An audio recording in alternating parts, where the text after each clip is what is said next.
السلام علیکم ورحمۃ اللہ وبرکاتہ نحمده ونصلی علی رسولہ الکریم اما بعد فاعوذ باللہ من الشیطان الرجیم بسم اللہ الرحمن الرحیم رب اشرح لی صدری ویسر لی امری واحلل عقدۃ من لسانی یفقہوا قولی۔ رمضان اللہ کا چنا ہوا مہینہ ہے، تمام مہینوں سے افضل، ہم سب کے لیے باعث رحمت، جس میں رحمت کے دروازے کھول دیے جاتے ہیں، جنت کے دروازے کھول دیے جاتے ہیں اور جہنم کے دروازے بند کر دیے جاتے ہیں، اور نیکیوں میں آگے بڑھنے کے لیے سب کو پکارا جاتا ہے۔ یا باغی الخیر اقبل، اے خیر کے چاہنے والے، اے خیر تلاش کرنے والے، اے خیر کے شائق شوقین، آگے بڑھو۔ ویا باغی الشر اقصر، اور اے شر چاہنے والے، اے برے کام کرنے والے، برائی کے طلبگار، اقصر کمی کر دو، رک جاؤ، سٹاپ اٹ۔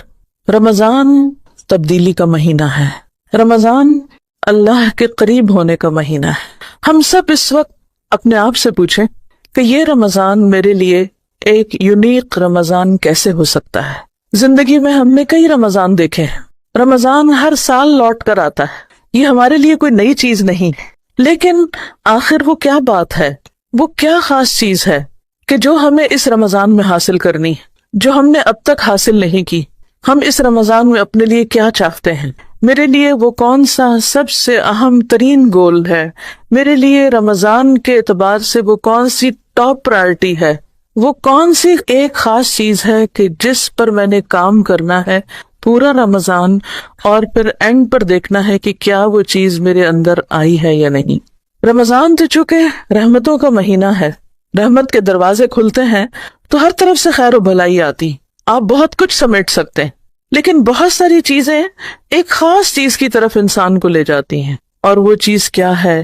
اللہ کے مزید قریب ہونا، اللہ کی قربت، تقرب اللہ، اللہ کے قریب ہونا، روزہ رکھ کر اللہ کے قریب ہونا، تراویح پڑھ کر اللہ کے قریب ہونا، دعا کے ذریعے اللہ سے قریب ہونا، ذکر کے ذریعے، صدقہ خیرات کے ذریعے، ہر چھوٹی اور بڑی نیکی اور خیر اور بھلائی کے کام کے ذریعے، کچھ بھی میں کروں، میرا مقصود، میرا مطلوب، میرا گول کیا ہو کہ اس کے ذریعے مجھے کیا ملے، کیونکہ انسان جب محنت کرتا ہے، کوشش کرتا ہے، تو یقیناً اس کا کوئی بدلہ چاہتا ہے، کوئی صلہ چاہتا ہے۔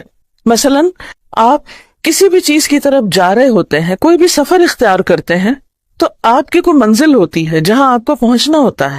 مثلاً آپ گھر سے نکلے، یہاں آنے کے ارادے سے آپ نے اپنی گاڑی انہی سڑکوں پہ ڈالی اور ایک خاص جگہ پر آ کر پہنچے۔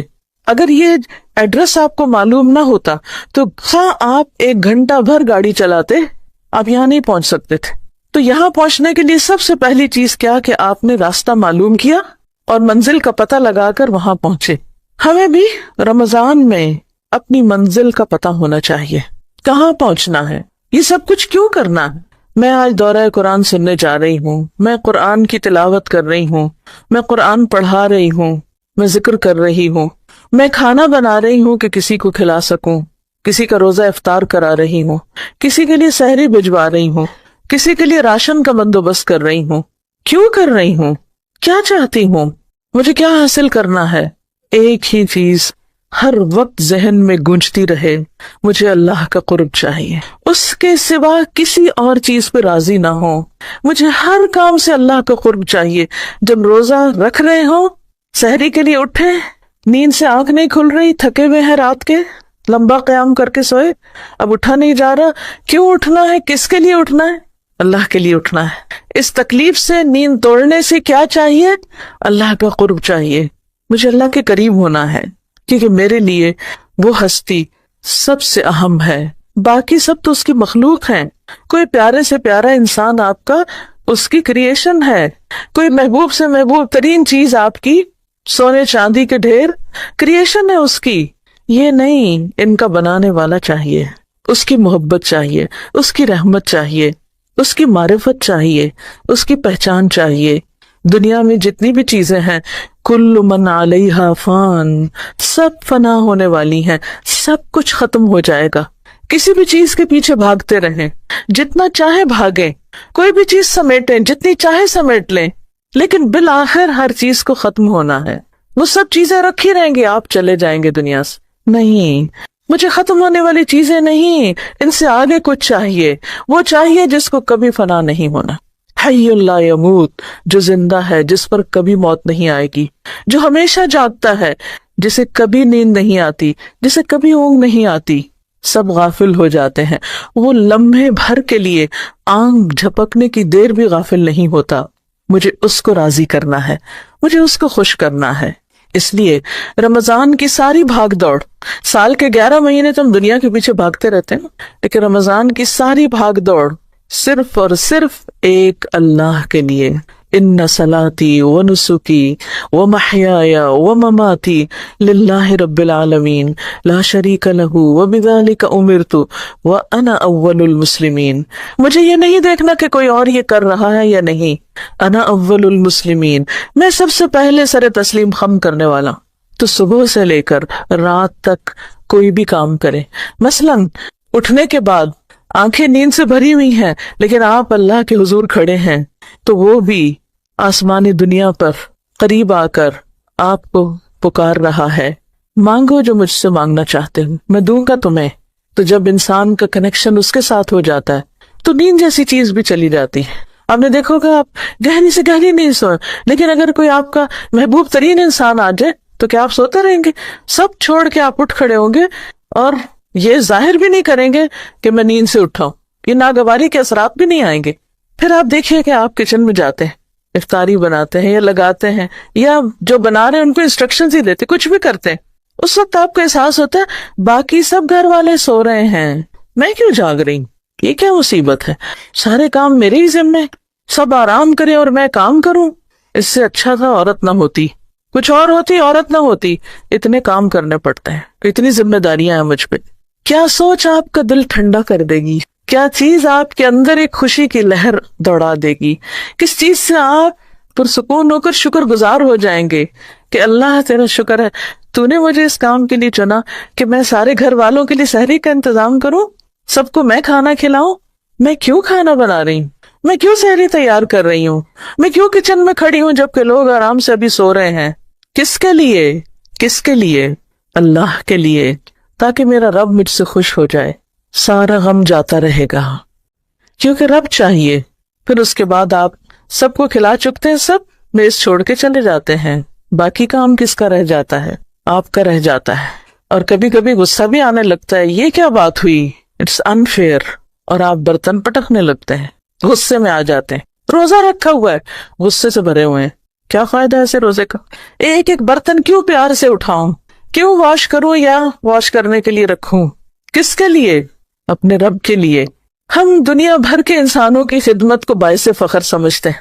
اگر کسی شخص کے بارے میں آپ کو یہ پتا چلتا ہے کہ وہ سوشل ورکر ہے، وہ خدمت خلق کا کام کرتا ہے، وہ انسانوں کی فلاح و بہبود کا کام کرتا ہے، آپ بہت خوش ہو جاتے ہیں، آپ اس کی بہت عزت کرتے ہیں، احترام کرتے ہیں، اتنا اچھا انسان، انسانوں کے کام آتا ہے۔ لیکن کیا وہ انسان نہیں جو آپ کے گھر میں ہے؟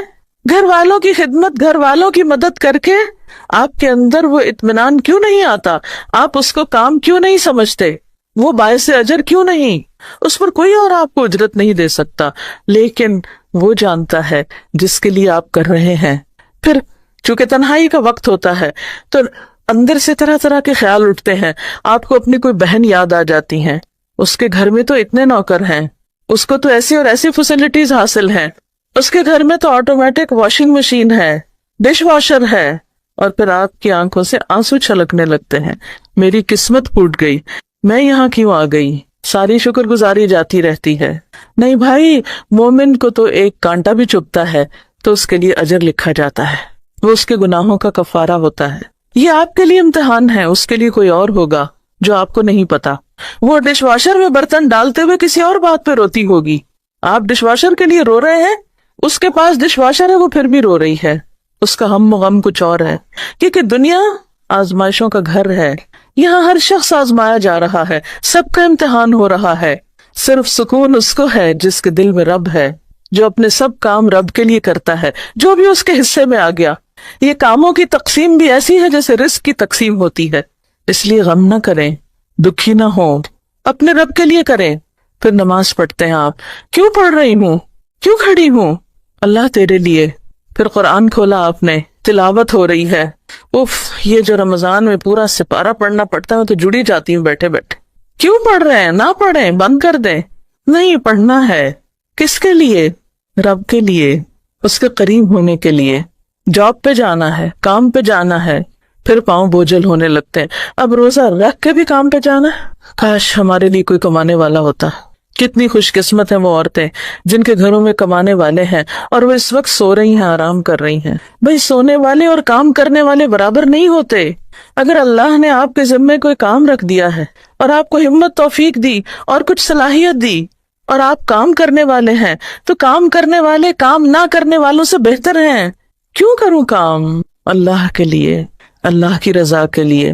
گھر پر ہیں, آپ سونا چاہتے ہیں, بچے سونے نہیں دے رہے, ان کو اسکول جانا ہے لیکن وہ اٹھ کے بیٹھ گئے ہیں, اب ان کو ناشتہ کرنا ہے. آپ کو نیند آ رہی ہے, آپ روزے کی حالت میں ہیں, ایک آ کے جگاتا ہے, دوسرا کچھ کہتا ہے, آپ کو غصہ آ جاتا ہے, آپ ایک چیخ لگاتے ہیں, چلے جاؤ یہاں سے. نہیں بھائی, میں روزے سے ہوں, چیخنا نہیں ہے بچوں کے ساتھ. کیوں نہیں چیخوں؟ اللہ کے لیے, روزے سے ہوں. ہر سٹیپ پر پھر آپ کسی غریب کی مدد کے لیے نکلتے ہیں, کسی بیمار کی عادت کے لیے نکلتے ہیں. اوہ, اس کو بھی رمضان میں بیمار ہونا تھا. ہاں, یہی وقت تھا اس کی بیماری کا, اور یہی وقت تھا میرے امتحان کا, اور یہی وقت ہے عیادت کا. کیوں جاؤں عیادت کے لیے؟ کس کے لیے؟ بولے نا, کس کے لیے؟ اللہ کے لیے. پھر شام ہونے کو ہے, گرمی کا موسم ہے, پھر کچن میں تو اے سی بھی نہیں, سب مزے کر رہے ہیں, میں پسینے سے شرابور. کس کے لیے؟ اللہ کے لیے. افطار کا انتظام, ایک بندے کو افطار کراتے ہیں تو کیا پاتے ہیں؟ تو اس کے پورے روزے کا اجر آپ کو بھی مل جاتا ہے. اور کھانا کھلانا تو جنت میں جانے والے کاموں میں سے ہے. حضرت عبداللہ بن سلام کہتے ہیں کہ جب نبی صلی اللہ علیہ وسلم مدینہ تشریف لائے تو آپ کی یہ بات میرے دل میں اتر گئی کہ آپ فرما رہے تھے, یا ایھا الناس افشوا السلام واطعموا الطعام وصلوا والناس نیام تدخلوا الجنۃ بسلام. اے لوگو, سلام کو عام کرو, سلام کو رواج دو, لوگوں کو کھانا کھلاؤ, اور جب لوگ سو رہے ہوں تو نماز پڑھو. سلامتی کے ساتھ پیسفلی جنت میں داخل ہو جاؤ گے, امن کے ساتھ. سلام ہر ایک کو, جس کو پہچانتے ہو, جس کو نہیں پہچانتے, سب کو سلام. اس سے آپ سارے لوگوں کے ساتھ, صرف اپنے رشتہ دار اور دوست نہیں, سب لوگوں کا حق دے رہے ہیں, سب آپ سے امن میں ہیں. پھر کھانا کھلا رہے ہیں, لوگوں کی تکلیف بھوک دور کر رہے ہیں, اور پھر اللہ کا حق بھی دے رہے ہیں. تو جو شخص بندوں کا حق اور اللہ کا حق دیتا ہو, دنیا میں بھی اس کے دل میں سکون ہی سکون ہوگا, اور آخرت میں بھی امن ہی امن, چین, سکون. تو اس لیے کسی بھی کام کے آنے پر, کسی بھی کام کے کرنے پر پریشان نہ ہوا کریں. یہ سب کچھ کیوں, کس کے لیے؟ اور خصوصاً اس رمضان میں بار بار اس کی پریکٹس کرنا ہے. میرا یہ سب کچھ اللہ کے لیے. ان صلاتی, بے شک میری نماز, و نسکی, اور میری قربانی, و محیایا, اور میری زندگی, و مماتی, اور میری موت, للہ رب العالمین, سب اللہ رب العالمین کے لیے ہے, سب اس کے لیے ہے, اس کے نام ہے. ہماری مشکل یہ ہے کہ ہم بندوں کے پیچھے بھاگتے ہیں, ہم انہیں خوش کرنے کی کوشش میں لگے رہتے ہیں, ان کو امپریس کرنے کی کوشش میں لگے رہتے ہیں, لیکن نتیجہ ہم سب نے دیکھ لیا نا, کچھ ملتا ہے ان سے. وہ بیچارے دیں بھی تو ہماری توقعات کا لیول تھوڑا اور اوپر ہو جاتا ہے. وہ وہاں دوڑ بھاگ کے پہنچتے ہیں تو ہم تھوڑے اور اوپر چڑھ چکے ہوتے ہیں کہ نہیں یہاں تک آ جاؤ. وہ ہوتا ہے نا کہ جیسے پہاڑ پہ اگر دو لوگ چڑھ رہے ہوں تو نیچے والے نے اوپر والے کو میٹ کرنا ہو, تو بائی دا ٹائم نیچے والا اوپر والے تک آتا ہے وہ تھوڑا اور اوپر جا چکا, پھر آپ کہتے ہیں اچھا میں بھی ذرا اوپر اور چڑھ جاؤں. جب تک آپ اس تک پہنچتے وہ تھوڑا اور اس کا نخرہ بڑھ چکا ہوتا ہے, اور آپ تھک ہار جاتے ہیں. اس کو پاتے پاتے بندوں کے پیچھے دوڑنا چھوڑیے, اپنے رب کو راضی کر لیجئے. اگر رب راضی ہو گیا تو بندے بھی ہو جائیں گے.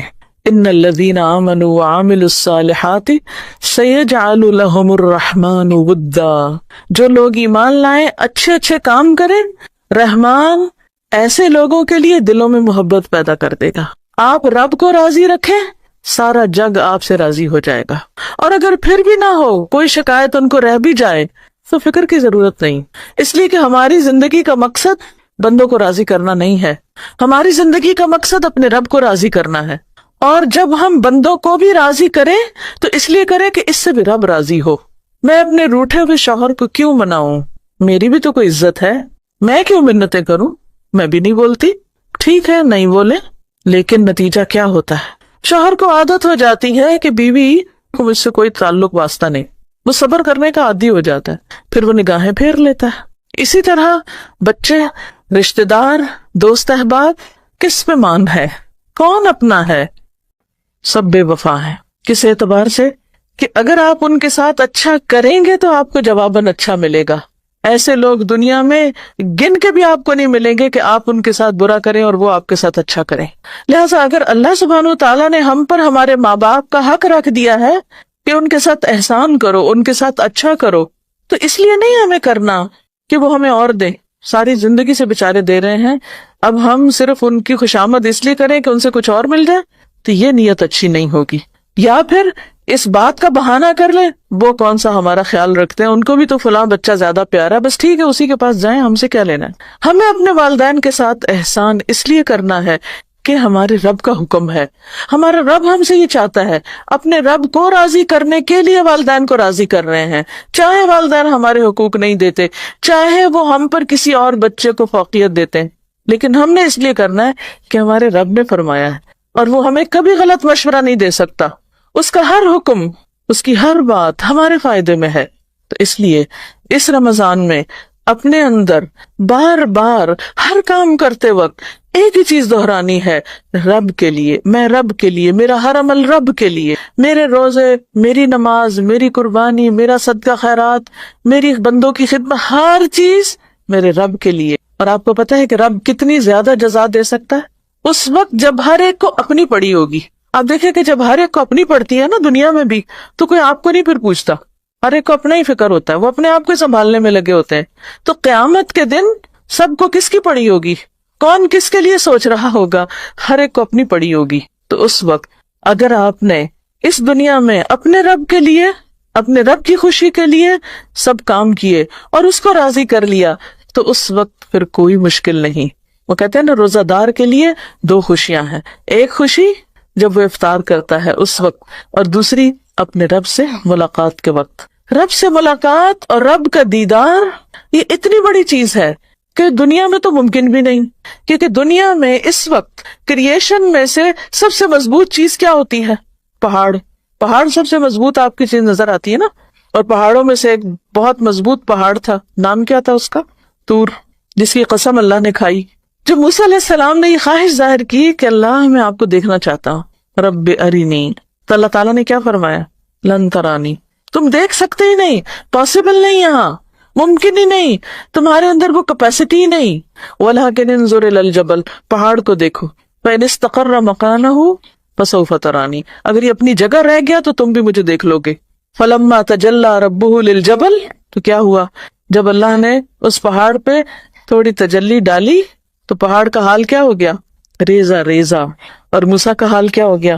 وَخَرَّ مُوسَىٰ صَعِقًا، بے ہوش ہو گئے. پہاڑ بھی طاقت نہیں رکھتا مضبوط ترین ہونے کے باوجود.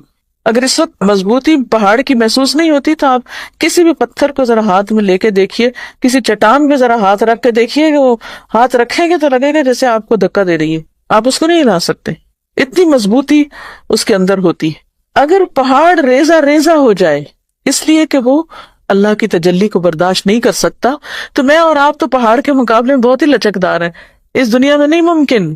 لیکن جب انشاءاللہ آپ اللہ کو راضی کر کے آخرت میں پہنچیں گے تو اللہ تعالیٰ آپ کو وہ جسمانی قوت جو پہاڑوں سے بھی زیادہ ہوگی، نظر میں وہ قوت، ابھی تم عین کے لگائے رکھتے ہیں نا تب بھی سب صحیح نظر نہیں آتا، نگاہوں کو وہ قوت، دل کو وہ قوت، کیونکہ بہت سی چیزیں ہم نگاہوں سے تو دیکھ لیتے ہیں، دل میں برداشت نہیں ہوتی اس کو دیکھنے کی.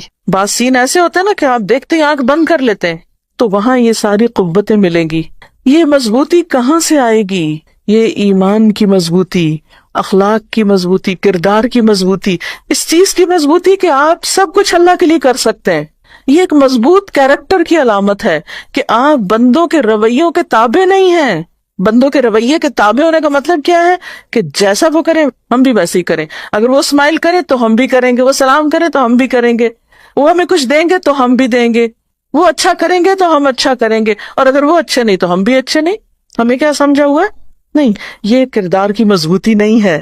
یہ ایروگینس ہے. ایروگینس والی بھی ایک اکڑ ہوتی ہے لیکن وہ توڑ دی جاتی ہے, اور ایک کیریکٹر کی مضبوطی ہوتی ہے جسے کوئی چیلنج نہیں کر سکتا. تو جو بندہ ایمانی اعتبار سے مضبوط ہوگا, اخلاقی اعتبار سے مضبوط ہوگا, اس کے اندر یہ مضبوطی ہوگی کہ کوئی اس کو کھلونا نہیں بنا سکتا. وہ کسی کی خواہشات کا کھلونا نہیں بنتا. خواہشات کا کھلونا بننے کا مطلب کیا ہے؟ کہ آپ دوسرے کی مرضی پر چلے. وہ کیا چاہتے ہیں کہ آپ کیسا پہنے, وہ چاہتے ہیں کہ آپ ننگے ہو کر پھریں تو آپ ان کی خوشی کے لیے لباس مختصر کر دیتے ہیں. وہ چاہتے ہیں کہ آپ اچھل کود کریں ان کی خوشی کے لیے تو آپ وہ کرنا شروع کر دیتے ہیں. وہ جو چاہتے ہیں آپ وہی کرنے لگتے ہیں. تو یہ کیا ہے؟ ایک مضبوطی نہیں ہے. نہیں, مجھے یہ دیکھنا ہے کہ اچھا اس کا جو مطالبہ یا اس کا جو ہے یہ میرے رب کو پسند ہے یا نہیں. تو ایمان کی مضبوطی اور کردار کی مضبوطی اس وقت آتی ہے جب انسان سب کچھ کس کے لیے کرتا ہے؟ اپنے رب کے لیے. پھر وہ چھوٹی چھوٹی باتوں پر رو دھو کے نیکی کا کام نہیں چھوڑتا کہ میں فلاں سے بہت تنگ ہوں, میں اب یہ مزید نیکی نہیں کر سکتا, فلاں نے مجھے بہت اریٹیٹ کر دیا اس لیے اب میں آئندہ یہ کام نہیں کروں گا. نہیں, فلاں جو مرضی کرے, جو چیز میرے رب کو پسند ہے میں تو اپنے رب کی خوشی کے لیے کرتا جاؤں گا. اور جب انسان رب کی خوشی کے لیے کرتا ہے تو اس کو یہ پتہ بھی نہیں چلتا, چلے بھی تو اس کے لیے کوئی بہت اہم بات نہیں ہوتی کہ یہ لوگ کیا کہہ رہے ہیں اور کیا کر رہے ہیں. تھوڑی دیر کے لیے دیکھ کے تکلیف ہوتی, اریٹیشن ہوتی ہے, لیکن کوئی زیادہ فرق نہیں اس انسان کو پڑتا کیونکہ اس کو پتا ہے وہ جس کے لیے کر رہا ہے وہ خوش ہو رہا ہے. تو اس رمضان میں کیا حاصل کرنا ہے؟ رب کی خوشی. کس کو پانا ہے؟ رب کو پانا ہے. ہر کام کس کے لیے کرنا ہے؟ اپنے رب کے لیے. بہت سے لوگ کہتے ہیں نا صبر نہیں آتا. صبر صرف اس وقت آتا ہے جب انسان کس کے لیے کرے؟ رب کے لیے, اللہ کے لیے. یہی آپ کو میسج دینا تھا کہ اس رمضان کا اپنا موٹو بنا لیں کہ مجھے کیا حاصل کرنا ہے؟ اللہ کا قرب. اپنے اپنے الفاظ میں جو چاہیں لکھ لیں, میرا سب کچھ میرے رب کے لیے اور میرا رب مجھے کافی ہے, حسبی و کفا. اور بندوں کے ساتھ جو تعلق ہے, ان کی جو دلداری کرنی ہے, ان کو جو خوش کرنا ہے, ان کے ساتھ اچھے اخلاق سے پیش آنا, اس لیے نہیں تو مجھے اپریشیٹ کریں کہ ہائے کتنے اچھے اخلاق کا بنا. نہیں بھائی, آپ سے نہیں چاہیے, اس سے چاہیے, اس سے تعریف چاہیے, اس کی خوشی چاہیے. آپ دیکھیں گے کہ اس کے بعد آپ کے اندر ایک ایسا جذبہ آ جائے گا کہ آپ اپنے دشمن کو بھی جا کے السلام علیکم کہہ سکتے ہیں. کوئی شخص جو آپ کے ساتھ کتنی بھی بد اخلاقی کر چکا ہو, آپ اس کو بھی جا کے بہت اچھی طرح مل سکتے ہیں, کیونکہ آپ اس کے لیے نہیں مل رہے, اپنے لیے نہیں کر رہے. کس کے لیے کر رہے ہیں؟ رب کے لیے. بلندی صرف اس انسان کو ملتی ہے جو بلندی چاہتا ہے. اور بلندی کس میں ہے؟ لوگوں کی باتوں اور لوگوں کے رویوں سے اوپر اٹھ جانے میں, لوگوں کی خواہشات کا تابع ہونے کی بجائے اللہ کی مرضی کے تابع ہونے میں. تو انشاءاللہ اگر آپ نے اس کی نیت کر لی اور آپ نے اگر یہ سبق یاد کر لیا تو میں سمجھوں گی کہ میرا لاہور آنا فائدہ مند ہو گیا. میں صرف ایک پیغام دینے آئی ہوں, اور وہ کیا کہ اس رمضان میں اپنے رب کو پالیں, اس کے قرب کی لذت پالیں اور اس کی محبت کا لطف اٹھا لیں. ہر غم سے بے نیاز ہو جائیں گے, کیونکہ جو اللہ کے دوست ہوتے ہیں, اللہ کا وعدہ ہوتا ہے الا ان اولیاء اللہ لا خوف علیہم ولا هم يحزنون.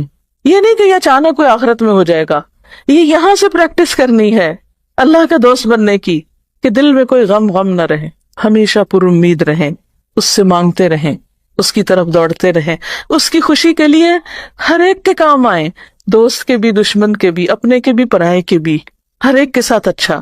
رمضان آیا ہی اس لیے ہے کہ ہمارے اندر یہ تبدیلی آ جائے.